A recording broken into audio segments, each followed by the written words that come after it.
Super hits 93.5 red FM वर मी पुण्याचा एक number बंड्या आणि रेड FM जॉईन केल्यापासून मी म्हणत होतो की मी असणार आहे हवेत आणि आज ॲक्च्युअली मी हवेत जाणार आहे आणि जसं मी तुम्हाला म्हणत होतो की मी तुम्हालाही हवेत घेऊन जाणार आहे तर आता माझ्यावर काही मंडळी असणार ज्यांना मी हवेत घेऊन जाणार आहे। मी खूप जास्त एक्साइटेड आहे।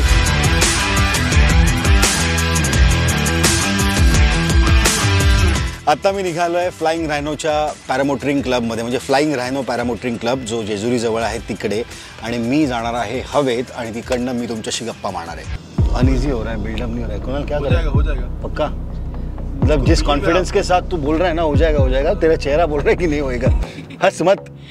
पण आत्ता माझ्याबरोबर आहे वृषाली इंगळे आणि त्या डेटा अॅनालिस्ट आहेत, हिंजवडीमध्ये एका नामवंत कंपनीत काम करतात। चाललो आता आपण ते आपल्या फ्लाइंग रायनोच्या पॅरा मोटरिंग क्लबला।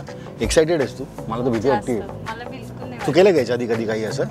हो, बरेचसं केलंय। तुझा श्वास आत्ताच फुलायला लागलाय। नाही, मी घाटात आहे ना आता, त्यामुळे।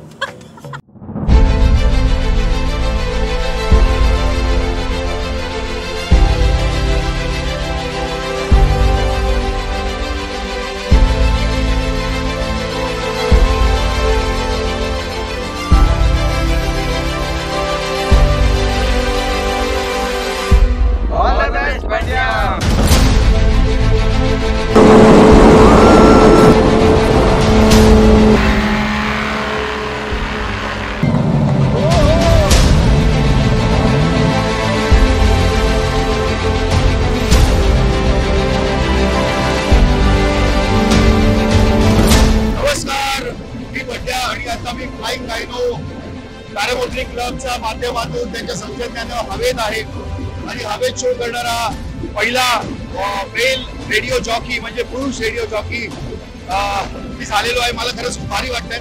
थोडीशी भीती आहे पण आता ती भीती पण निघून गेली आहे। So thank you so much. ऐकत राहा। माझ्यावर आता माझे पायलट चंद्रकांत आहेत, त्यांनी मला आता कडेवटार मंदिर असेल, जेजुरीचं मंदिर असेल, खंडेरायाचं, त्याचबरोबर अहिल्याबाई होळकर यांनी बांधलेला तलाव तो दाखवला, सह्याद्री पर्वतरांग दाखवली। सो मला आता खरंच खूप एक्साइटेड वाटतंय, खूप मस्त वाटतंय आणि इकडनं आपलं पुणे शहर छान दिसतंय, जेजुरी शहर छान दिसतंय। हवा में है आरजे बंड्या हवा में है देखो रे बंड्या हवा में है देखो रे बंड्या हवा में है।